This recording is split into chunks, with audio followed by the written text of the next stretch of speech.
Hello everyone. इस video में discuss करूंगा फाइनल सी के एफआर सब्जेक्ट से केस सिनेरियोस। आगे कंटिन्यू करता हूं। Case scenario number 7। Joy limited wishes to calculate tax base of its liabilities and deferred tax as on 31st March 05। The balance sheet has been adjusted by current tax expense and extract of equity and liabilities portion of the balance sheet. ये देके रखा है as on 31/3/X5। चलिए, ये हमारा current date है 31/3/X5। ये ये जो क्वेश्चन है, ये जो केस सिनेरियो है, ये लाइबिलिटीज पे बेस्ड है। यहाँ पे जो लाइबिलिटीज है ये इन तीनों पे बेस्ड है। चलिए, specially deferred income, government grant, liability for product warranty और डिफर्ड टैक्स लाइबिलिटी। ये लॉन्ग टर्म लाइबिलिटीज पे डिफर्ड टैक्स एसेट या लाइबिलिटी उस पर चलेगा। रीड करते हैं एडजस्टमेंट्स नीचे। Government grants are not taxable. Okay, government grants are not taxable. Government grants received in X4 X5 is appearing in the balance sheet. Fine, ये first adjustment पे आते हैं। सेकंड जो है वो प्रोडक्ट वारंटी से कनेक्टेड है। और थर्ड जो है वो हेल्थ केयर बेनिफिट से कनेक्टेड है। विच मींस ये तीनों वाले गवर्नमेंट ग्रांट, वारंटी और हेल्थ केयर, सॉरी इससे नहीं, हेल्थ केयर, ये हेल्थ केयर से कनेक्टेड है। चलिए स्टार्ट करते हैं। First one, government grants are not taxable. Government grants received in X4 X5 is appearing in the balance sheet. अब देखिए क्वेश्चन में क्या पूछा, गवर्नमेंट ग्रांट से कनेक्टेड दो क्वेश्चन पूछा गया है। First, with respect to point A, determine the tax base of government grant, पहले ये पूछा गया है।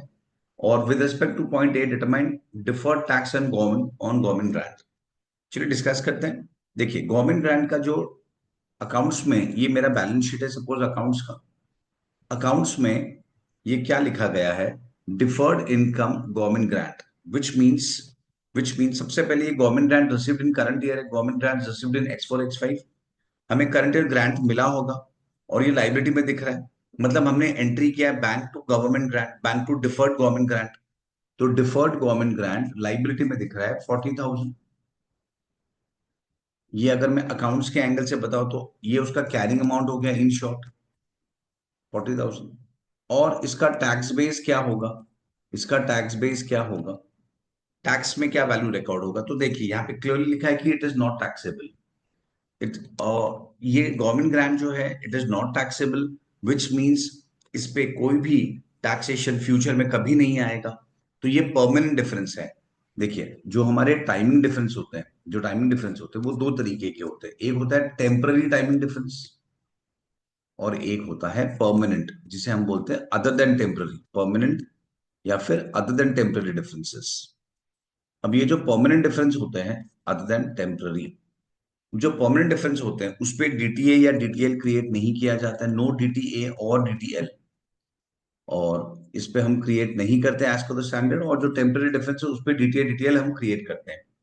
और लॉजिक भी सिंपल है, क्योंकि जो परमानेंट डिफरेंस है वो हमेशा ही डिफरेंस रहेगा। मतलब जैसे कि गवर्नमेंट ग्रांट टैक्सेबल नहीं है, तो क्योंकि वो टैक्सेबल नहीं है तो उस पे हम कभी भी, हम उस पे टैक्स का इम्पैक्ट नहीं आएगा। तो ऐसा नहीं है कि अकाउंट्स ने अभी टैक्स, अकाउंट्स के हिसाब से हमने अभी टैक्सेबल इनकम में ले लिया है और टैक्सेशन में फ्यूचर में आएगा, या उल्टा।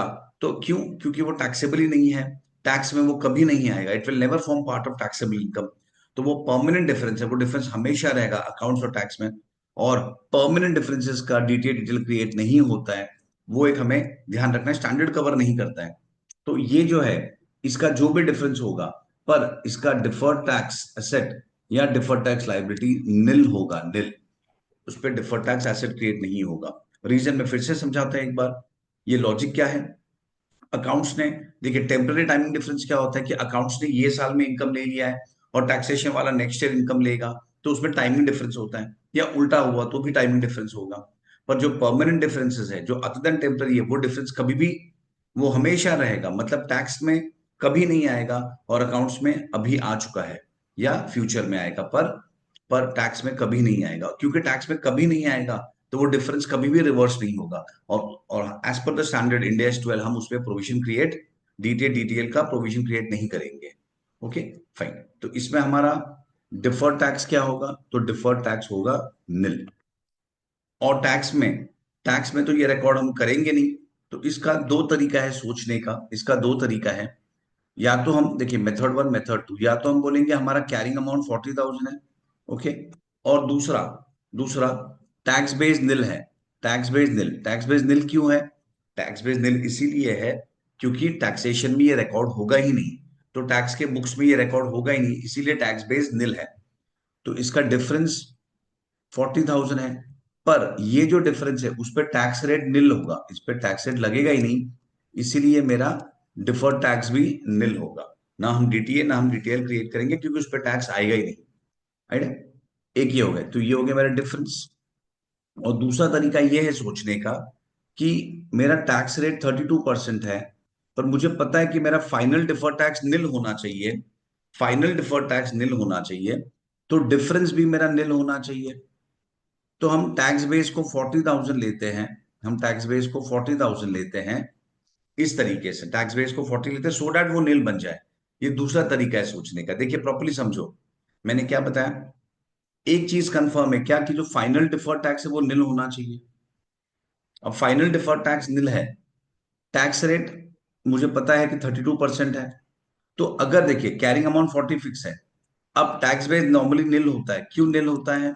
निल इसीलिए होता है कि टैक्स में रिकॉर्ड नहीं होगा, तब जब लाइबिलिटी दिख नहीं रहा है तो उसका टैक्स बेस जीरो है, तो डिफरेंस 40 है। पर मुझे पता है कि डिफर्ड टैक्स तो निल है, तो इसीलिए मैं टैक्स रेट निल लेता हूं, क्योंकि उस पर निल क्यों, क्योंकि निल रेट लगेगा ना, उस पर तो टैक्स इंपैक्ट आएगा ही नहीं, तो इसीलिए डिफर्ड टैक्स निल। या फिर अगर मैं डिफर टैक्स रेट 32% लेता हूं, तो हम इसको निल कर देते हैं, और उसको निल करने के लिए टैक्स बेस को सेम एज कैरिंग अमाउंट रखा जाता है।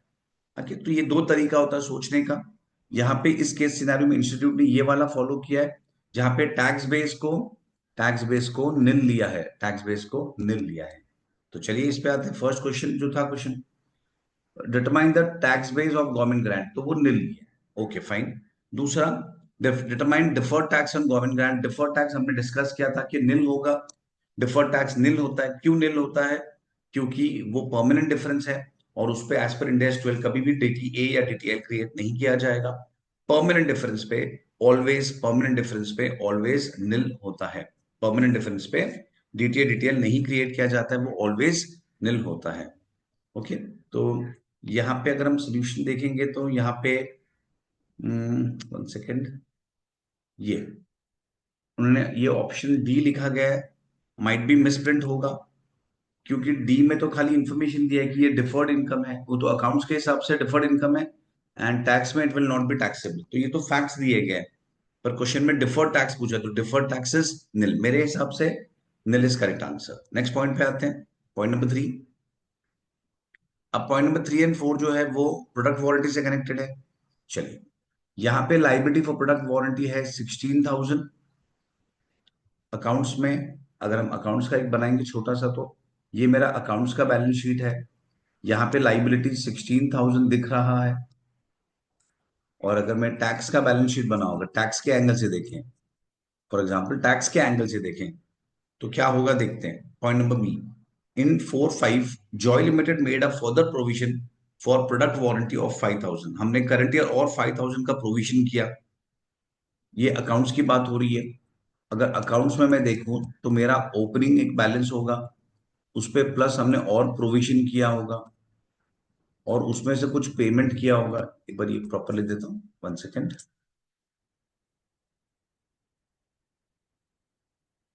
हमारा ओपनिंग प्रोविजन कुछ होगा, उस पे हमने और करंट ईयर भी प्रोविजन किया होगा, और कुछ पेमेंट किया होगा, तो अल्टीमेटली हमारा क्लोजिंग बैलेंस है 16,000। ये अकाउंट्स की बात हो रही है, अकाउंट्स की बात। और टैक्स में भी कुछ होगा, देखते हैं क्या है। Joy limited made a further provision for product warranty of 5,000। हमने करंट ईयर और 5,000 का प्रोविजन किया है। Such provision for warranty costs are not tax deductible until the claims are paid or settled. Tax में पेमेंट करने पे ही हमें benefit मिलेगा, हमें एक्सपेंस अलाउ किया जाएगा। During the year X4 X5 warranty claims of paid और सेटल फॉर 6,200। तो यहाँ पे पेमेंट 6,200 हुआ है, तो ये बैलेंसिंग ओपनिंग फाइन कर सकते हैं, उसका यूज नहीं है कुछ, इसलिए मैं फाइन नहीं कर रहा हूँ। मेरा अल्टीमेट यूज है ये 16,000 पे। तो अकाउंट्स में 16,000 का फाइनल प्रोविजन दिख रहा है, मतलब हमने कहीं ना कहीं ये साल पिछले साल मिला के या उसके पहले साल मिला के टोटल 16,000 का पीएनएल डेबिट किया है मिनिमम। तो चलो, और टैक्स में तो पेमेंट करेंगे तभी डिडक्शन मिलेगा, तो जितना पेमेंट हुआ है उतना ही प्रोविजन अलाउ किया होगा। तो टैक्स में क्लोजिंग बैलेंस नहीं दिख रहा है फिलहाल। तो अगर हम टैक्स और अकाउंट्स को कंपेयर करें, तो अकाउंट्स ने 16,000 का प्रोविजन किया है, जबकि टैक्स में निल है। तो मैंने प्रीवियस वीडियो में दिखाया था, हम दो तरीके से सोच सकते हैं कि अगर लाइबिलिटी, हमें हमेशा टैक्स के एंगल से सोचना है। लाइबिलिटी अगर टैक्स में कम है, ये मैं मैकेनिकल अप्रोच बता रहा हूं, लॉजिकल भी समझाऊंगा। टैक्स में अगर लाइबिलिटी कम है, देखो ना, लाइबिलिटी कम मतलब इट इज ऑलवेज गुड, अच्छी बात है कि हमारा लाइबिलिटी कम है। टैक्स के एंगल से सोचो, टैक्स में अगर लाइबिलिटी कम है तो इट इज गुड, मतलब हम डीटीए क्रिएट करेंगे। ये तो मैकेनिकल रूल जो मैंने प्रीवियस वीडियो में समझाया था। और लॉजिकली सोचेंगे तो अकाउंट्स ने 16,000 का खर्चा ऑलरेडी क्लेम कर दिया है, इसीलिए तो वो लाइबिलिटी में दिख रहा है। अकाउंट्स ने 16,000 का ये जो एक्सपेंस है ये ऑलरेडी क्लेम कर दिया है, और टैक्स ने, ये टैक्स में नहीं दिख रहा है, टैक्स में नहीं दिख रहा है मतलब उतना उतना क्लेम नहीं किया है, तो टैक्स फ्यूचर में क्लेम करेगा। तो जब फ्यूचर में क्लेम करेगा एक्सपेंस टैक्स में, तो फ्यूचर में हमारा प्रॉफिट कम होगा और टैक्स भी कम होगा। मैं रिपीट कर रहा हूं, अकाउंट्स ने 16,000 ऑलरेडी अक्रूवल यानी ड्यू यानी प्रोविजन बेसिस में ले लिया कि भाई पहले से हमने ले लिया, खर्चा हुआ नहीं है पर हमने एक्सपेंस पहले से ले लिया, इन द सेंस हमने एक्सपेंस को पहले से काउंट कर लिया अकाउंट्स में। वेर एज टैक्स फ्यूचर में काउंट करेगा, फ्यूचर में खर्चा लेगा जब वो खर्चा होगा। तो एज ऑफ नाउ क्या पोजीशन है, टैक्स ने 16,000 कम खर्चा लिया है, वो फ्यूचर में लेगा, तो फ्यूचर में एक्सपेंस मिलेगा, मतलब फ्यूचर में हमारा एक्सपेंस टैक्स के एंगल से, देखो डीटीए डिटेल क्रिएट करने के लिए हमेशा टैक्स के एंगल से सोचना होता है। तो फ्यूचर में एक्सपेंस बढ़ेगा, तो जो टैक्सेबल प्रॉफिट है वो कम होगा, तो फ्यूचर का टैक्स भी हमारा कम होगा तो हम डीटी ए क्रिएट करेंगे। तो डीटी ए क्रिएट करेंगे, कितना क्रिएट करेंगे, कैरिंग अमाउंट हमारा है 16,000, टैक्स बेस हमारा है निल, टैक्स बेस है निल, तो डिफरेंस है 16,000, और उस पे आई थिंक 32% टैक्स रेट है। यस, उस पे हम 32% टैक्स रेट चार्ज करेंगे। 16,000 पे 32%, दैट इज 5120, 5120 डीटीए क्रिएट करेंगे। Okay, DTA. और क्योंकि हम डिफर टैक्स एसेट क्रिएट करने वाले, मतलब हमें फ्यूचर में कुछ खर्चा डिडक्शन मिलने वाला है, तो इस डिफरेंस को हम बोलते हैं deductible temporary difference, deductible temporary difference. तो आइए, क्वेश्चन में क्या पूछा है, with respect to point be determine the tax base. Tax base पूछा है, तो टैक्स बेस हमने अभी डिसाइड किया था निल है, क्योंकि टैक्स में कोई प्रोविजन कोई लाइबिलिटी में दिख ही नहीं रहा है। हम बैलेंस शीट अप्रोच फॉलो करते हैं, इंडेक्स 12 में हम बैलेंस शीट अप्रोच फॉलो करते हैं, मतलब बैलेंस शीट में क्या वैल्यू दिख रहा है हम वो देखते हैं, और वो हमारा टैक्स बेस होता है। तो टैक्स बेस निल है, और उसके करेक्टेड डिफर्ड टैक्स कितना अभी हमने कैलकुलेट किया, 5120 डिफर्ड टैक्स एसेट। चलिए नेक्स्ट पे आते हैं अभी। Point number C, during the year X4 X5 Joy limited introduced, हाँ, healthcare benefit for employees. The expenses are allowable as deduction in tax only when the benefits are paid, but in line with India's 19, such liability is recognized in P&L when employees provide service. Fine. India's 19 के rules अलग है, taxation के rules अलग है। India's 19 provision करेगा हर साल जब तक एम्प्लॉय सर्विस दे रहा है वहां तक उस एक्सपेंस को एक्सपेक्टेड बेसिस में, एस्टिमेटेड बेसिस में रिकॉर्ड करेगा। लेकिन लेकिन टैक्सेशन में जब वो एक्चुअली पेमेंट होगा तब रिकॉर्ड करेंगे। तो अगेन ये पूरा सेम है लॉजिक जो अभी मैंने वारंटी का समझाया, कि हेल्थ केयर अकाउंट्स में 70,000 दिख रहा है, मतलब अकाउंट्स के एंगल से अगर हम देखेंगे, सेम चीज, अगर मैं हेल्थ केयर का अगर अकाउंट्स के एंगल से डिस्कस करूंगा, तो ये जो हेल्थ केयर है उसमें अकाउंट्स में कैरिंग अमाउंट हमारा है 40,000, नहीं 70,000, कैरिंग अमाउंट 70,000 है। इसका मतलब इतना हमने ऑलरेडी पीएनएल डेबिट कर दिया, एक्सपेंस बुक कर दिया, एक्सपेंस क्लेम कर दिया है, पर टैक्स वाला जब वो फ्यूचर में एक्सपेंस होगा तभी लेंगे। तो टैक्स बेस हमारा एज ऑफ नाउ निल है। क्यों? क्योंकि जो टैक्स के बुक्स है उसमें रिकॉर्ड कुछ नहीं हुआ होगा। देखो अकाउंट्स के एंगल से समझो, ये मेरा पीएनएल है, ये मेरा बैलेंस शीट है, हमने जब 70,000 का प्रोविजन किया तो हमने एक्सपेंस पीएनएल डेबिट किया होगा, और ऑब्वियसली प्रोविजन है तो लाइबिलिटी में दिखेगा, ये अकाउंट्स के एंगल से। पर टैक्स के एंगल से सोचो ना, कि अगर टैक्स में है तो क्या है, टैक्स में ना पीएनएल डेबिट हुआ है ना प्रोविजन हुआ है। क्यों? क्योंकि फ्यूचर में होगा ना, जब तुम पेमेंट करोगे हेल्थ का, तब फ्यूचर में हम टैक्स में क्लेम कर सकेंगे। तो ऐसा देखा जाएगा तो फिर से वो, अगर मैं मैकेनिकल अप्रोच देखूं तो यहाँ पे लाइबिलिटी है और टैक्स में लाइबिलिटी नहीं है, टैक्स में लाइबिलिटी नहीं है, तो इट इज गुड। तो ये DTA क्रिएट होगा, DTA जो डिफरेंस है 70,000, उस पे 32%, 70,000 पे 32%, दैट मीन्स 22,400 का DTA क्रिएट होगा। 70,000 पे 32%, ये हो गया हमारा डिडक्टेबल टेम्पररी डिफरेंस। फ्यूचर में डिडक्शन मिलने वाला है इसीलिए डिडक्टेबल बोलते हैं। और अगर DTL क्रिएट होगा तो टैक्सेबल डिडक्टेबल डिफरेंस होता है, डिफरेंस को हम टैक्सेबल डिडक्टेबल डिफरेंस बोलते हैं, क्योंकि फ्यूचर में टैक्स भरना है। फाइन। तो अभी के लिए DTA क्रिएट होगा 22,400।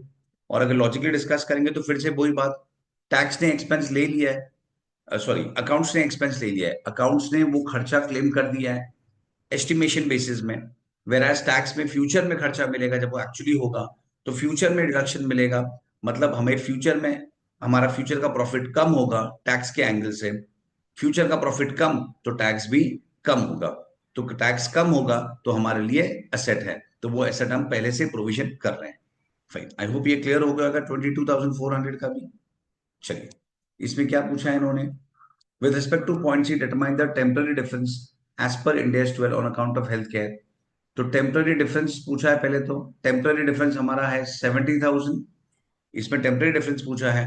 और with respect to point C determine deferred tax on health care, deferred tax on health care benefit, और डिफर्ड टैक्स हमारा था 22,400 का, हम DTA क्रिएट करेंगे, DTA क्रिएट करेंगे। चलिए नेक्स्ट पे आते हैं। आई होप ये केस सिनेरियो सबको समझ गया होगा। नेक्स्ट पे आते हैं, case scenario number 8। A Limited is a diversified business group operating in multiple business segments across different parts of the world. It maintains its books of accounts and publishes its annual consolidated financial statements under Ind AS.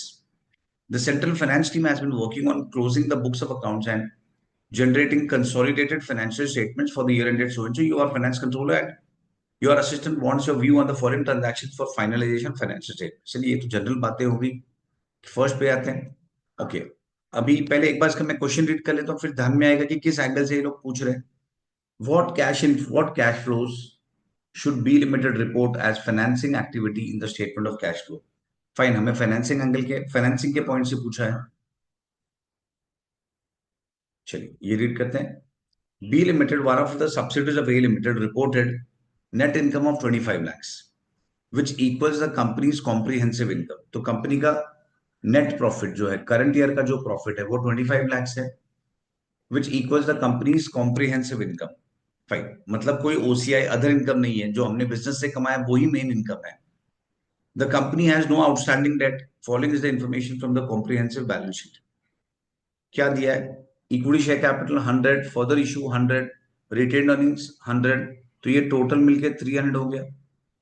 Similarly अगर हम ये X3 का total करेंगे 100 plus 140 plus 115, तो ये 355 मिल रहा है। Fine, तो इसमें अगर हम देखेंगे तो इक्विटी शेयर कैपिटल में तो कोई चेंज नहीं है, 100 का 100 ही है। हमें फाइनेंसिंग के एंगल से देखना है, कैश फ्लो इंड AS 7 का है ये सब। कैश फ्लो में तीन एक्टिविटीज होते हैं हमारे, ऑपरेटिंग एक्टिविटीज जो बिजनेस से कनेक्टेड होते हैं, इन्वेस्टिंग एक्टिविटीज जो लॉन्ग टर्म एसेट से कनेक्टेड है, और फाइनेंसिंग जो इक्विटी प्रेफरेंस डिबेंचर लोन्स, यानी कंपनी ने अपने फाइनेंस कहाँ से अरेंज किए उससे कनेक्टेड है, तो यहाँ पे हमें फाइनेंस के एंगल से देखना है। तो इक्विटी शेयर कैपिटल 100 का 100 है, उसमें no change. Further issue, last year issue 100 था और ये साल ये 140 है, तो एडिशनल कितना हमने इशू किया, हमने 40 एडिशनल लैक्स में है, हमने 40 लैक्स के एडिशनल शेयर इशू किए। ध्यान रखना ये 140 में ये 100 इंक्लूडेड है, ये ऐसा नहीं है कि ये 140 कंप्लीटली इशू किया है हमने, ये 100 ये 140 में इंक्लूडेड है। ओके, तो हमने एडिशनल 40 शेयर ही इशू किए। और रिटेन अर्निंग्स देखो, रिटेन अर्निंग्स कितना बढ़ा है यहाँ पे, इन दोनों का डिफरेंस क्या है, 15। अब देखिए मेरा रिटेन अर्निंग्स कितना था, ओरिजिनली 100 था, और हमने करंट ईयर कितना प्रॉफिट अर्न किया, 25, तो मेरा टोटल रिटेन अर्निंग्स 125 होना चाहिए, पर क्लोजिंग में कितना दिख रहा है, 115, ये हमारा क्लोजिंग है। तो बाकी का 10 कहाँ पे गया, ये डिविडेंड है, हमने डिविडेंड डिक्लेयर किया है। तो इन शॉर्ट हमने 40 lakhs का शेयर इशू किया है और 10 lakhs का हमने डिविडेंड पे किया, ये दो चीजें हैं। चलिए ऑप्शन में जाते हैं। तो ये इश्यूएंस ऑफ ये डी है, हमने 40 लाख के इक्विटी शेयर इशू किए हैं जो पॉजिटिव होंगे, और डिविडेंड्स पे किए 10 लाख जो नेगेटिव होंगे, कैश आउटफ्लो है। आई होप ये ओके है। नेक्स्ट पॉइंट, नेक्स्ट पैरा जो है वो इंडेक्स 34 से कनेक्टेड है, हमारा इंटरिम फाइनेंशियल रिपोर्टिंग वाला। A limited also operates in the travel industry and incurs cost annually throughout the financial year. Advertising cost 40 lakhs were incurred on 1st July, and staff bonus are paid at year end based on sales. Staff bonus are expected to be around 400 for the year. ये 400 ये पूरे साल का है। Of that, a sum of 60 lakhs would relate to the period ending 30th September. 60 lakhs जो है वो current quarter का है। तो देखिए कैसा होता है, हम जब इंडेक्स 34 हम जब क्वार्टरली अकाउंटिंग करते हैं, तो हमें क्वार्टर में क्या कौन से खर्चे रिकॉर्ड करने होते हैं, हमें हमें वो सब खर्चे रिकॉर्ड करने जो हमारे करंट क्वार्टर के हैं, जो हमारे करंट क्वार्टर के, जो जैसे कि हमने यहाँ पे एडवर्टाइजमेंट हमने इनकर किया 40 लाख। कब इनकर किया? 1 जुलाई। एडवर्टाइजमेंट हमने 1 जुलाई में इनकर किया। हमारा क्वार्टर कौन सा है? 30 सितंबर, सेकंड क्वार्टर। हम सेकंड क्वार्टर में है। तो एडवर्टाइजमेंट हमने कब इनकर किया है? Current year. तो क्वार्टर टू में हम एडवर्टाइजमेंट का खर्चा दिखाएंगे कितना? 40 लाख। हमें कितना एक्सपेंस दिखाना है? हमें 40 लाख के पूरे एक्सपेंस दिखाने हैं। और सिमिलरली स्टाफ बोनस हम कितना दिखाएंगे? पूरे साल का स्टाफ बोनस जो है पूरे साल का 400 है, लेकिन उसमें से 60 lakh related to this quarter.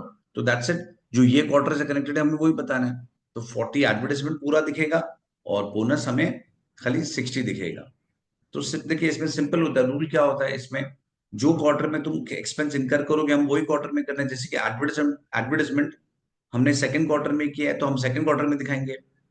अब बोनस तो पूरे साल के सेल्स पे होगा, तो जो सेकंड क्वार्टर का सेल्स होगा उससे कनेक्टेड, उससे प्रोपोर्शनेट जो बोनस होगा वो हम करंट क्वार्टर में देंगे। तो हम 40 और 60 का दो एक्सपेंस दिखाएंगे करंट क्वार्टर में। तो सेकंड में यही पूछा है with respect to point two, what cost should be included in the entities financial report for the quarter ended 30 सितंबर। तो एडवर्टाइजमेंट 40 और बोनस 60, तो ये डी वाला है। नेक्स्ट में क्या पूछा है? What will be the annual depreciation charge on equipment and the amount of revaluation surplus that can be transfer to retained earnings. चलिए एक बार क्वेश्चन पे आते हैं। An item of equipment X was acquired by A limited on 1 April X1। हम कौन सी year में है? हमारा करंट ईयर है X3, हमारा X3 ईयर है। हमने एसेट कब परचेज किया था? 14X1, मतलब 2 साल पहले, for 1 lakh, having estimated life of 10 years with residual value 0। Cost 1 lakh है, life 10 years, scrap value residual value 0, तो डेप्रिसिएशन हो जाएगा 10,000 per annum. 1 lakh divide by 10 सीधा। The asset is depreciated on straight line basis. The asset was revalued to 1,40,000 on 31/3/X3। तो अब देखो इसमें क्या होगा।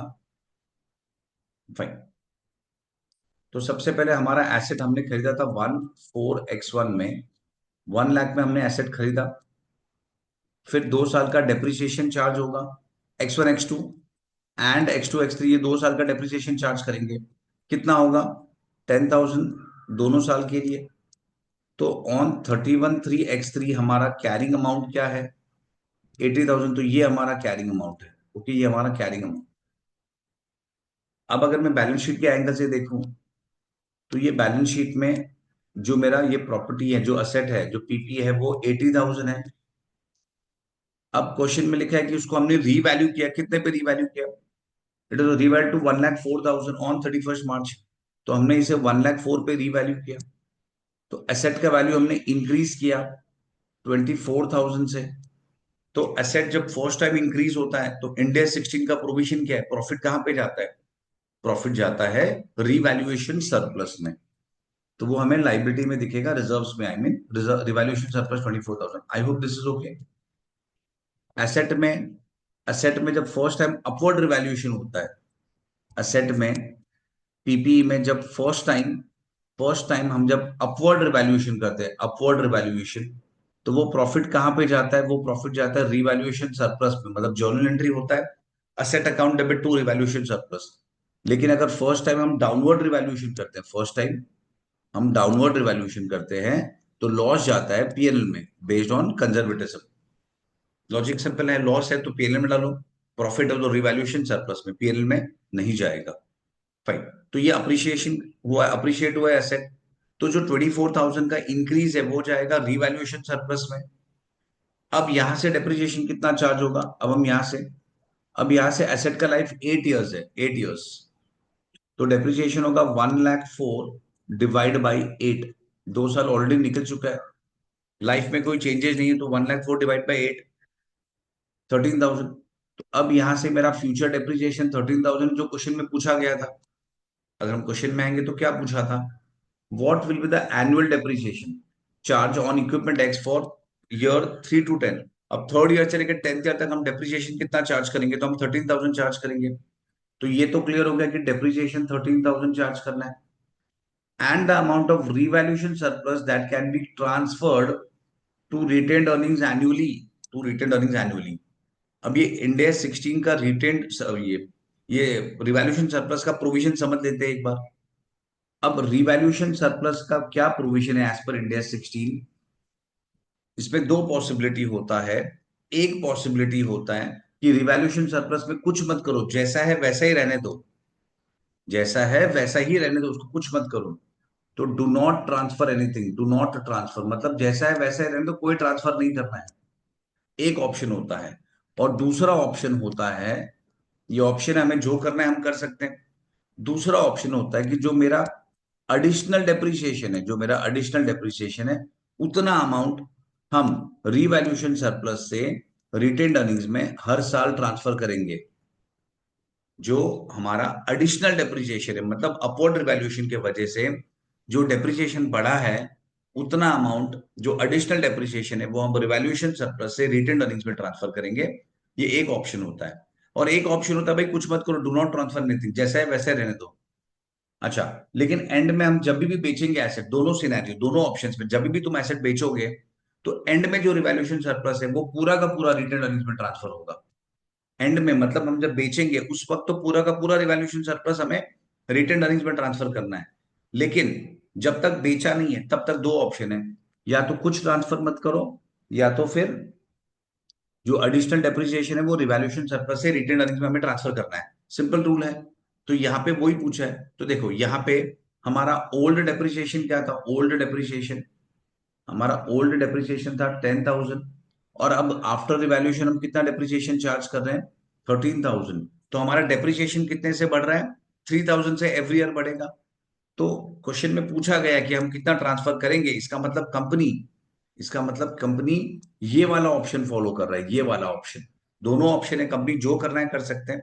एग्जाम में always look for the instruction, अगर नॉर्मल सम में भी एक रिवैल्यूएशन सर्पस का इन्वॉल्वमेंट रहा तो, और अगर क्वेश्चन में कुछ नहीं लिखा है तो एक नोट डाल दो कि this is what we are assuming and alternatively we can do this. Okay, इस तरीके से नोट डाल दो। फिलहाल ये सब में तो एडिशनल डेप्रिसिएशन ट्रांसफर करने का ऑप्शन सिलेक्ट किया है, तो हम एवरी ईयर 3,000 जो एडिशनल डेप्रिसिएशन है, 13,000 माइनस 10, वो हम 3,000 रिवैल्यूएशन सरप्लस से माइनस करेंगे और रिटेन्ड अर्निंग्स में हम उसे ऐड करेंगे। This is the way it goes. चलिए, तो यहाँ पे क्या पूछा है देखो, तो एनुअल डेप्रिसिएशन होगा हमारा 13,000, और तो ये फर्स्ट ऑप्शन नहीं है, सेकंड भी नहीं है, इसमें डेप्रिसिएशन 10,000 है। थर्ड और फोर्थ में से है, थर्ड पढ़ते हैं एक बार, annual depreciation charge will be 13,000, ये राइट है, and an annual transfer of 3,000 may be made from revaluation surplus to retained earnings. तो यस, ये हमारा आंसर है। डी में क्या लिखा है, डेप्रिसिएशन 13,000, ये करेक्ट है।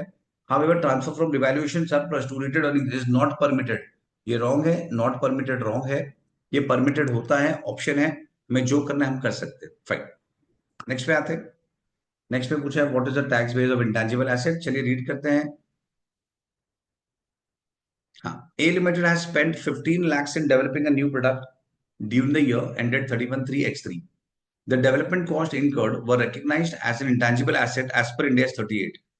For the purpose of computing the taxable income, these expenses are allowable in full. Tax में these expenses are allowable in full in the year of incurring the expense. At the year end, company recognized an impairment loss of 75,000 against the intangible asset. क्या बोल रहे हैं, A Limited has spent 15 lakhs in developing a new product. देखिए, ये intangible assets end AS 38 में क्या provision है, research and development के दो प्रोविजन एक थे। हम जब इंटरनली कोई कोई इंटेंजिबल एसेट जनरेट करते हैं तो उसके रिसर्च के जो भी एक्सपेंसेस होते हैं वो हम पूरा पीएनएल में डेबिट करते हैं, पीएनएल में जाता है। और जो डेवलपमेंट होता है वो वो हम कैपिटलाइज करते हैं, उसे एसेट बताते हैं, हम कैपिटलाइज करते हैं। रिसर्च एंड डेवलपमेंट में क्या डिफरेंस होता है? रिसर्च मतलब हम जब कुछ रिसर्च कर रहे हैं और हमें पक्का नहीं है, हमें पता नहीं, वी आर नॉट श्योर कि वो एसेट बनेगा, वो हमें बेनिफिट मिलेगा, तो उसे बोलते हैं रिसर्च। जब हम जस्ट ट्राई कर रहे हैं, नथिंग इज श्योर, तो उस खर्चे को पीएनएल में डालते हैं। पर डेवलपमेंट फेज कब स्टार्ट होता है? यहाँ पे जब हमारे असेट रिकग्निशन क्राइटेरिया सेटिस्फाई होते हैं। मतलब सिंपल वर्ड्स में अगर मैं बोलूं, तो जब हमारा हमें लगता है कि नहीं, अब मैं जो रिसर्च कर रहा हूं वो मेरा होगा, प्रॉपर हो जाएगा, अब आई एम प्रीटी श्योर कि वो बन जाएगा, तो हम उसे बोलते हैं asset recognition criteria is satisfied. और उसके बाद जो भी खर्चा करेंगे वो हम कैपिटलाइज करेंगे। तो यहाँ पे लिखा है A limited has spent 15 lakhs in developing a new product. मतलब अकाउंट्स में अगर मैं अकाउंट्स के एक बैलेंस शीट टाइप बनाऊं या कैरिंग अमाउंट बताऊं अकाउंट्स में, तो 15 lakhs हमने एसेट दिखाया होगा। और अगर टैक्स के एंगल से देखेंगे, टैक्स के एंगल से, टैक्स बेस के लिए, तो टैक्स ने भी 15 lakhs दिखाया होगा। ये टैक्स के एंगल से देख रहा हूँ, टैक्स ने 15 lakhs दिखाया होगा। The development cost incurred were recognized as an intangible asset as per Ind AS 38 for the purpose of computing the taxable income. These expenses are allowed in full. These expenses are allowable in full in the year of incurring expense. तो tax ने ये पूरा deduction एक साथ ही दे दिया है, तो tax base कितना है हमारा? निल। और ये जो इम्पेयरमेंट लॉस है वो यहाँ पे लेस होगा 75,000, ये 14,25,000 बचेगा।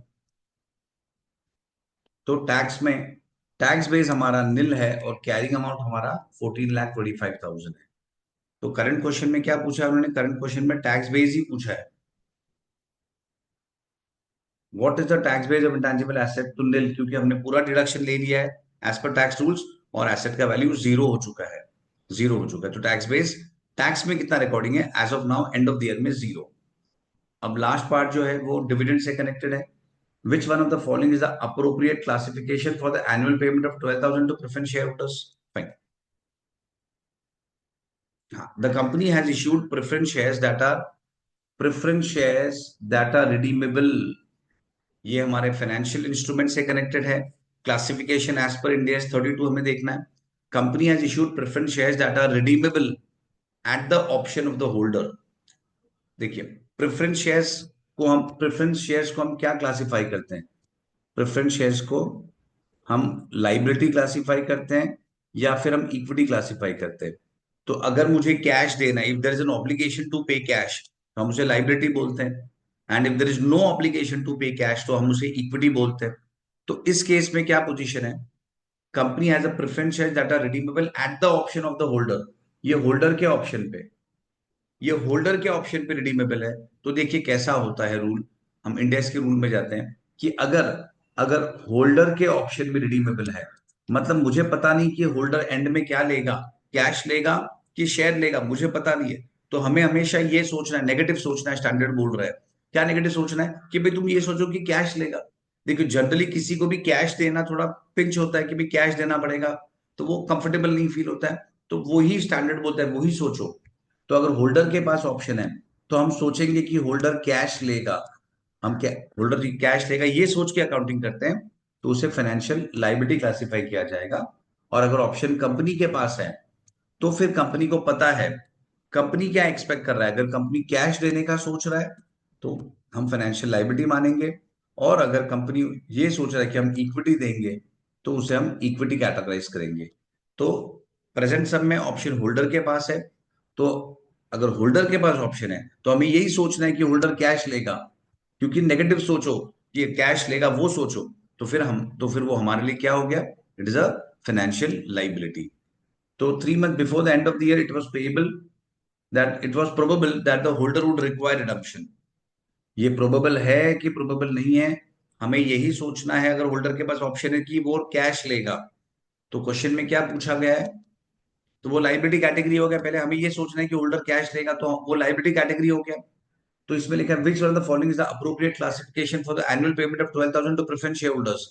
तो प्रेफरेंस शेयर्स जो है वो लाइबिलिटी कैटेगरी है, तो उस पे जो हम डिविडेंड देंगे वो हमारे लिए इंटरेस्ट हो गया है। इंटरेस्ट, तो उसे हम इंटरेस्ट एक्सपेंस में कैटेगराइज करेंगे। आई होप दिस इज ओके, ये पॉइंट क्लियर हो गया होगा। चलिए नेक्स्ट, नेक्स्ट इस पे आते हैं। चलिए 4 क्वेश्चंस है आई थिंक इसमें, 4 ये है। फाइन। केस सिनेरियो 9 कंटिन्यू करता हूं। U limited is engaged in mining and many other industries and preparing its financial statements following Ind and follows April to March as a financial year. During the year, the company has faced some issues and for their solution seeks your professional advice. Pehla, you and F are partners of a joint operation engaged in the business of mining precious metal. The entity uses a jointly owned drilling plant in its operation. During the year ended, an inspection was conducted by the government authorities in the mining field. The inspection authorities concluded that adequate safety measures were not followed by the entity. As a consequence, a case was filed and a penalty of 50 crores has been demanded. Fine. For some reason हमें 50 crores का penalty भरना होगा, ऐसा हो सकता है। Case was filed and a penalty of 50 crores has been demanded from U Limited. हमें 50 लाख देना पड़ेगा शायद। आगे, the legal counsel of the company has assessed the demand and opined that, देखिए ये provision ये Ind AS 37 से connected है, और ऐसे केसेस में जब हमें डिमांड कोई हम पे केस करता है और हमसे कुछ पेनल्टी मांगता है, तो उसका प्रोविजन क्रिएट करना है कि नहीं करना है वो कैसे डिसाइड होता है? तो उसके लिए तुम लीगल ओपिनियन लो। अगर हमारा एडवोकेट ये बोलता है कि नहीं हमें भरना पड़ेगा तो प्रोविजन करो, और वो बोलता है कि नहीं नहीं भरना पड़ेगा तो प्रोविजन मत करो, डिस्क्लोजर दे दो, कंटीजेंट लायबिलिटी का डिस्क्लोजर दे दो। तो यहाँ पे लिखा legal opinion, legal council of the company has assessed the demand and ओपाइंड that appeal may not be useful. Appeal may not be useful मतलब हम हारने वाले हैं, अपील मत करो, अपील करने से फायदा नहीं है, and the appeal orders will be unfavourable. हम हारने वाले हैं, ऐसा हमारे काउंसिल ने, हमारे एडवोकेट ने हमें ओपिनियन दिया है। Out of 50 crores to be paid by you, 30 will be reimbursed by F as per the terms of the joint operation agreement. At the year end actual reimbursement was not received from F limited. अभी तक year and तक कोई reimbursement आया नहीं है। Okay, तो end S 38 37 sorry end S 37 के provision में आते हैं। अगर हमें ये क्या लिखा है, as a 50 crores has been demanded, 50 crores has been 50 crores has been demanded from U Limited, U Limited से डिमांड किया गया है। तो अब देखिए कैसा है, सबसे पहले तो हम हारने वाले हैं ऐसा एडवोकेट ने बोल दिया है, तो हमें प्रोविजन करना जरूरी है। यस, हमें प्रोविजन करना है, हमें प्रोविजन क्रिएट करना पड़ेगा। तो अगर ये बैलेंस शीट है तो मुझे ये प्रोविजन क्रिएट करना पड़ेगा 50 करोड़ या लैक्स जो भी है, हमें 50 करोड़, हमें 50 करोड़ का प्रोविजन क्रिएट करना पड़ेगा। पर इस 50 में से हम एफ लिमिटेड से जो हमारा सेकंड पर्सन जो जॉइंट, ये दोनों जॉइंट ऑपरेशन में है, तो जो सेकंड पर्सन है वो हम उससे रीइंबर्समेंट ले सकते हैं। और क्वेश्चन में लिखा है 30 crore will be reimbursed by F as per the terms of the joint operation. तो देखिए इसमें सिंपल होता है, अगर रीइंबर्समेंट मिलने वाला है तो रीइंबर्समेंट हमारे लिए असेट है, तो उसे हम असेट में दिखाएंगे, रीइंबर्समेंट्स को हम असेट में दिखाएंगे। 30 करोड़ मिलने वाला है तो वो असेट में दिखेगा। और वो भी कब दिखेगा, वो भी कब दिखेगा, जब हम वर्चुअली सर्टन है, जब हम वर्चुअली सर्टन है कि भाई पैसा आने ही वाला है, ऑलमोस्ट सर्टन। जब हम वर्चुअली सर्टन रहेंगे तो ही ये रिकॉर्ड किया जाएगा, अदरवाइज नहीं रिकॉर्ड होगा, ध्यान रखना। सेकेंड थिंग, क्या हम इसे नेट ऑफ कर सकते हैं, मतलब क्या हम ऐसा कर सकते हैं कि प्रोविजन 50 बता दो और रीइंबर्समेंट -30 कर दो, तो नेट प्रोविजन 20 दिखा दो? तो नहीं, ये नहीं दिखा सकते हैं। उसका रीजन होता है कि हमारा जो लाइबिलिटी है वो इंडिपेंडेंट ऑफ रीइंबर्समेंट होता है। मतलब रीइंबर्समेंट नहीं भी आया तो भी मुझे पे करना पड़ेगा। यस, रीइंबर्समेंट नहीं भी आया तो भी मुझे पे करना है। तो मेरा पेमेंट इंडिपेंडेंट है और रीइंबर्समेंट सेपरेट है। हाँ, अगर ऐसा ऐसा केस है कि नहीं रीइंबर्समेंट आएगा तो ही हम पेमेंट करने वाले हैं, तो फिर नेट बता सकते हैं। लेकिन जनरली ऐसा नहीं होता है। We have to see the terms, इसमें तो हम पे केस हुआ है तो हमें भरना है। रीइंबर्समेंट मिले नहीं मिले वो हमारा और एफ का मैटर है, पर हमें तो पे करना होगा। तो इसीलिए हम प्रोविजन अलग से बताएंगे, और अगर रीइंबर्समेंट श्योर है तो वो असेट में दिखेगा अलग से, नेट ऑफ नहीं कर सकते, वो असेट में अलग से दिखेगा। अब क्वेश्चन में क्या पूछा है इन्होंने, with respect to joint operation engage in the business of mining precious metal how will the liability be disclose. तो लायबिलिटी कैसे दिखेगा, हमें 50 करोड़ का पूरा प्रोविजन दिखाना है। प्रोविजन फॉर 20 करोड़, तो नहीं, ये रॉन्ग हो गया क्योंकि 20 करोड़ का प्रोविजन नहीं करना है। कंटीजेंट लायबिलिटी नहीं, कंटीजेंट लायबिलिटी नहीं है एक्चुअली, क्योंकि यहाँ पे हाँ, अगर अगर एडवोकेट ने बोला होता कि नहीं हम जीतेंगे केस तो तुम लायबिलिटी का प्रोविजन मत करो, तो हम इसे कंटीजेंट लायबिलिटी बता देते थे। पर इसमें तो एडवोकेट काउंसिल ने बोला है कि नहीं हम हारेंगे case. Provision for 30 crore and contingent liability 20, नहीं, ये भी नहीं, हमें ये करना है, हमें प्रोविजन अलग से दिखाना है, और अगर रीइंबर्समेंट सर्टेन है, वर्चुअली सर्टेन मतलब मोर देन 95% चांस है कि हमें मिलेगा, तो उसे हम ऐसे दिखा सकते हैं। तो answer is D. Fine.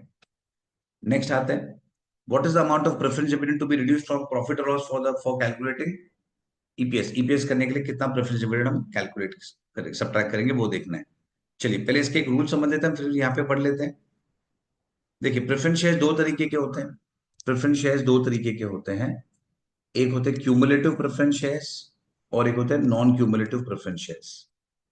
For example अगर ये मेरा 10%, मैं जस्ट एक एग्जाम्पल ले रहा हूँ, 10% 1 लाख वाले प्रेफरेंस शेयर्स है, 1 लाख प्रेफरेंस शेयर्स है जिसपे डिविडेंड 10% देना है। अब वो क्यूमुलेटिव प्रेफरेंस शेयर्स है कि नॉन क्यूमुलेटिव है, पहले वो देखो। क्यूमुलेटिव में क्या होता है, क्यूमुलेटिव में अगर सपोज मैंने करंट ईयर का डिविडेंड नहीं दिया 10,000, तो मुझे अगले साल 2 साल का देना है 20,000। अगले साल भी नहीं दिया तो उसके नेक्स्ट ईयर मुझे 30,000 देना है। In short it gets accumulated, वो जमा होता रहेगा। लेकिन नॉन क्यूमुलेटिव में क्या होता है, अगर करंट ईयर डिविडेंड डिक्लेयर नहीं किया तो गया डिविडेंड, नेक्स्ट ईयर जब देना होगा तो नेक्स्ट ईयर का ही देना है। I hope this is okay. Cumulative में क्या होता है, करंट ईयर नहीं दिया तो अगले साल 2 साल का देना है, अगले साल भी नहीं दिया तो उसके अगले साल 3 साल का देना है। पर नॉन क्यूमुलेटिव में अगर डिक्लेयर किया तो ही देना है, अगर नहीं डिक्लेयर किया तो नहीं देना है। फर्स्ट ईयर डिक्लेयर नहीं किया, भूल जाओ, फॉरगेट इट। सेकंड ईयर का देना होता है, सेकंड ईयर फिर सेकंड ईयर का देना है, फर्स्ट ईयर का नहीं देना है नॉन क्यूमुलेटिव में। तो इसीलिए हम जब अर्निंग पर शेयर फाइंड करते हैं तो क्यूमुलेटिव के केस में हम ऑलवेज डिडक्ट करते हैं अर्निंग पर शेयर कैलकुलेट करने के लिए, ऑलवेज डिडक्ट करते हैं करंट ईयर का, ऑलवेज डिडक्ट करंट ईयर का। फॉर एग्जाम्पल ईयर वन का कितना डिविडेंड है, समझो मैं ईयर वन बोल रहा हूँ 10,000, ईयर टू ईयर टू का कितना है 10,000। तो अगर मैंने ऐसा हुआ, ये तो मेरा ड्यू है, पर मैंने पे कितना किया, मैंने पे कितना किया, ईयर वन में कुछ नहीं पे किया, ईयर टू में 20,000 पे किया, ईयर टू में 20 पे किया। तो ईपीएस कैलकुलेशन में ईयर वन में भी हम 10,000 लेस करेंगे और ईयर टू में भी हम 10,000, जो ड्यू हो रहा है वो लेस किया जाएगा, पेमेंट से मतलब नहीं है। This is what we normally do in accounts, हम ड्यू बेसिस में अकाउंटिंग करते हैं। तो क्यूमुलेटिव में क्या होता है, अगर तुमने फर्स्ट ईयर नहीं दिया तो सेकंड ईयर देना ही है ना, तो ड्यू तो हो गया, तो हम ईपीएस कैलकुलेशन के लिए 10,000 लेस करते हैं। लेकिन नॉन क्यूमुलेटिव में हम डिडक्ट करते हैं only if it is declared, deduct only if declared, declare किया तो ही लेस करना है, ना तो हमें लेस नहीं करना है अर्निंग पर शेयर के लिए। आई होप दिस इज ओके। तो यहाँ पे लिखा है you limited has issued 10 lakh 9% preference share, cumulative preference share, 9% cumulative preference share, हमने क्यूमुलेटिव प्रेफरेंस शेयर इशू किया। क्यूमुलेटिव मतलब क्या, मैंने बताया रूल, हमें डिडक्ट करना है, ऑलवेज डिडक्ट करना है, हमें ऑलवेज डिडक्ट करना है करंट ईयर का ऑन ड्यू बेसिस। तो यहाँ पे कितना है 10 lakhs, तो 10 lakhs है, okay. The company has arrears of 15 crores of preference dividend, ये अरियर्स है पहले का एज ऑन 31st March।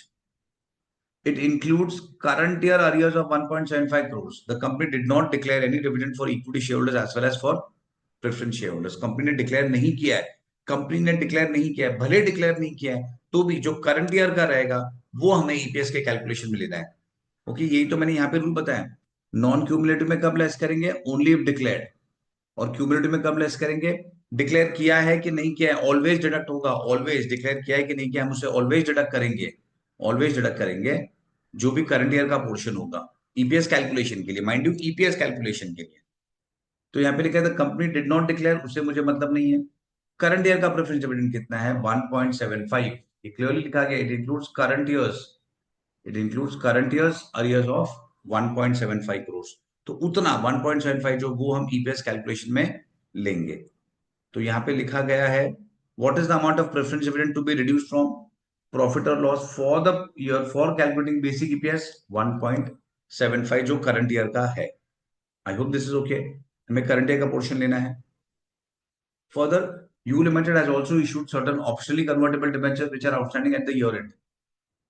ठीक है, उससे वो तो अलग है, वो तो डिबेंचर्स है। ये तो हमने प्रेफरेंस शेयर्स का देखा है, प्रेफरेंस शेयर का पूछा गया है। आगे, on 1 January you limited acquired 30% of the shares, अभी हमने 30% ऑफ शेयर्स खरीदे इसके टी लिमिटेड के। तो टी लिमिटेड कौन हो गया हमारा, टी लिमिटेड हो गया एसोसिएट, टी लिमिटेड एसोसिएट हो गया। The investment was accounted for as an associate in U limited's consolidated financial statements. Both U and T have an accounting year end of 31st March। U limited has no other investment in associate, ठीक है। तो 30% हमने T limited में invest किया, वो हमारा associate हो चुका है। Net profit in T limited income statement for the year ended March was, T limited का प्रॉफिट कितना है, 0.23 crores. It declared and paid dividend of 0.1 crores on 1st March. No other dividends were paid in the year. Fine. अब पूछा क्या, एक बार देख लेते हैं. What amount will be shown as an inflow in respect of earnings from the associate in the statement of cash flow for the year ended 31st March 2023? Cash flow में क्या दिखेगा? देखिए, इंडेस 20, सॉरी, ये एसोसिएट का जो accounting होता है वो एज पर इंडेस 28 होता है, इक्विटी मेथड अप्लाई होता है। तो ये मैंने पहले भी बताया था इक्विटी मेथड कैसे होता है। देखिए, ये कंपनी का बैलेंस शीट है, कंसोलिडेटेड बैलेंस शीट। उसमें पहले दिखेगा इन्वेस्टमेंट इन एसोसिएट, जो भी हमारा कॉस्ट है हम उस पर दिखाएंगे। और फिर जो हमारा प्रॉफिट होता है ड्यू बेसिस में हम एक्सेप्ट करते हैं, ड्यू बेसिस में हम लेते हैं। तो जो भी पोस्ट एक्विजिशन प्रॉफिट है उसका 30% हम यहाँ पे कैरी करेंगे। तो यहाँ पे क्या लिखा है, हमने कब इन्वेस्टमेंट किया है, on 1st Jan X3। Okay, तो हमारा 1st Jan X3 में हमने इन्वेस्ट किया है और ईयर एंडिंग है 31st March X3। Net profit for the year in T limited, पूरे साल का प्रॉफिट है 0.23 crores। पूरे साल का प्रॉफिट है 0.23 crores। तो हमें क्या करना है, हमें जो Jan to March 3 मंथ्स का रहेगा, एक बार एक्विजिशन डेट चेक कर लेते हैं प्रॉपर्ली। हमने परचेज किया Jan X3 में और हमारी ईयर एंडिंग है March X3। तो 3 मंथ्स ही हमारा पोस्ट पीरियड है। तो 0.23 पूरे साल का है, तो 3 मंथ्स का कितना होगा? देखिए, ये क्वेश्चन में पूछा नहीं है, मैं जस्ट बता रहा हूँ एक्स्ट्रा। 0.23 into 3 divide by 12।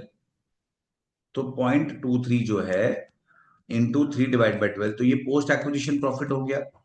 और इसका भी जो हमारा शेयर है 30%, हम वही लेंगे इंटू 30%।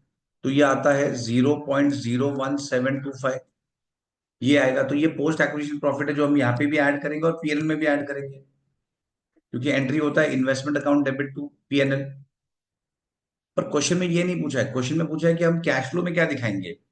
तो कैश फ्लो में जो डिविडेंड डिक्लेयर किया है, जो डिविडेंड पे किया है, declare and paid dividend of 0.1 crores, तो उसमें हमारा शेयर क्या है, 0.1 का 30%, 0.1 का 30%, विच इज 0.03। हमें इतना डिविडेंड मिलेगा, तो दैट्स इट, हम यही अमाउंट दिखाएंगे इन्वेस्टिंग में। कैश फ्लो में हम यही दिखाएंगे। तो 0.03, तो ये दिखेगा। देखिए क्वेश्चन में क्या पूछा गया है, what amount will be shown as inflow in respect of earnings from the associate in statement of cash flow. तो कैश फ्लो में हम यही दिखाएंगे। हाँ, अगर हम अकाउंटिंग की बात करेंगे तो जो भी डिविडेंड एसोसिएट से मिलता है उसका एंट्री होता है बैंक टू इन्वेस्टमेंट, तो वो हम यहाँ से लेस कर देंगे। डिविडेंड रिसीव्ड जो है 0.03 हम लेस कर देते हैं। ओके, एसोसिएट से जो भी डिविडेंड मिलता है उसका एंट्री बैंक टू इन्वेस्टमेंट होता है, बैंक टू डिविडेंड नहीं। ओके, क्योंकि हम ड्यू बेसिस में प्रॉफिट पहले इन्वेस्टमेंट में ऐड कर देते हैं, तो जब डिविडेंड मिलता है तो हम इन्वेस्टमेंट से लेस करते हैं। फाइन, लास्ट केस में आते हैं। इसमें उन्होंने पूछा है अमाउंट ऑफ गुडविल या गेन ऑन बार्गेन परचेज। चलिए फाइन कर लेते हैं। On 1st January U limited also acquired 60% stake in estimated, मतलब सब्सिडरी हो गया। द कैश कंसिडरेशन, पीसी हमारा 1 crore है, पीसी हमारा 1 crore है, to be paid immediately and 1.21 crores after 2 years। ये तो 2 साल के बाद देना है, 2 साल के बाद, मतलब डिफर्ड कंसिडरेशन है। तो इन शॉर्ट मुझे मुझे 1 crore अभी देना है और 1.21 2 साल के बाद देना है। तो हम इसे डिस्काउंटिंग करेंगे 10% से, जो दिया है क्वेश्चन में। तो डिस्काउंटिंग कैसे होगा, 1.21 divide by 1.1 square, 1.21 divide by 1.1, 2 बार करना है डिस्काउंटिंग। तो प्रेजेंट वैल्यू कितना आ रहा है, 1 crore। तो इसका मतलब टोटल पीसी कितना रिकॉर्ड होगा, 2 crores। I hope this is okay. जो डिफर्ड कंसिडरेशन होता है, जो हमें कुछ 2 साल बाद देना है, फॉर एग्जाम्पल, उसे हम पीवी टर्म से प्रेजेंट वैल्यू पे लेके आते हैं और फिर हम उसका उसे पीसी में इंक्लूड करते हैं। The fair value of net asset of S limited was 3 crores। Net asset तो 3 crores ही है। और non controlling interest is measured, NCI किस पे मेजर कर रहे हो, at proportionate share of identifiable net asset. NCI को हम नेट एसेट पे वैल्यू कर रहे हैं। तो चलिए, तो हम गुडविल या कैपिटल रिजर्व किस तरीके, क्या गुडविल और gain on purchase, gain on bargain purchase किस तरीके से कैलकुलेट करते हैं। हमने क्या पीसी दिया है प्लस एनसीआई, ये हम पे कर रहे हैं और ये हम उनका लाइबिलिटी टेक ओवर कर रहे हैं, माइनस हमें क्या मिला, आइडेंटिफाइबल नेट एसेट्स। तो नेट एसेट्स कितना है, नेट एसेट्स है 3 crores। और एनसीआई का दो तरीका होता है मेजरमेंट करने का, या तो नेट एसेट पे या तो फेयर वैल्यू पे। ये क्वेश्चन में क्लियरली लिखा गया कि नेट एसेट पे करना है। हमने 60% खरीदा है, मतलब 40% एनसीआई है। तो 3 का 40% होता है 1.2। 3 करोड़ का 40% होता है 1.2। तो ये हो गया हमारा एनसीआई, और पीसी तो हमारा 2 करोड़ है, हमने यहाँ पे कैलकुलेट किया है। तो 2 + 1.2 दैट इज 3.2 हम पे कर रहे हैं, और सामने हमें मिल रहा है 3। तो हमें कम मिल रहा है, हमारा पेमेंट ज्यादा है 0.2 मतलब 20 लाख। तो ये हमारा गुडविल हो गया, ये हमारा गुडविल हो गया। तो क्वेश्चन में क्या दिया, calculate the amount of goodwill. तो यस, गुडविल है हमारा 20 लाख। आई होप ये तीनों केस सिनेरियोज क्लियर हो गए होंगे। चलिए with this I stop the video, और आगे के केस सिनेरियोज में नेक्स्ट आगे के वीडियोज में लेके आऊंगा। चलिए बाय।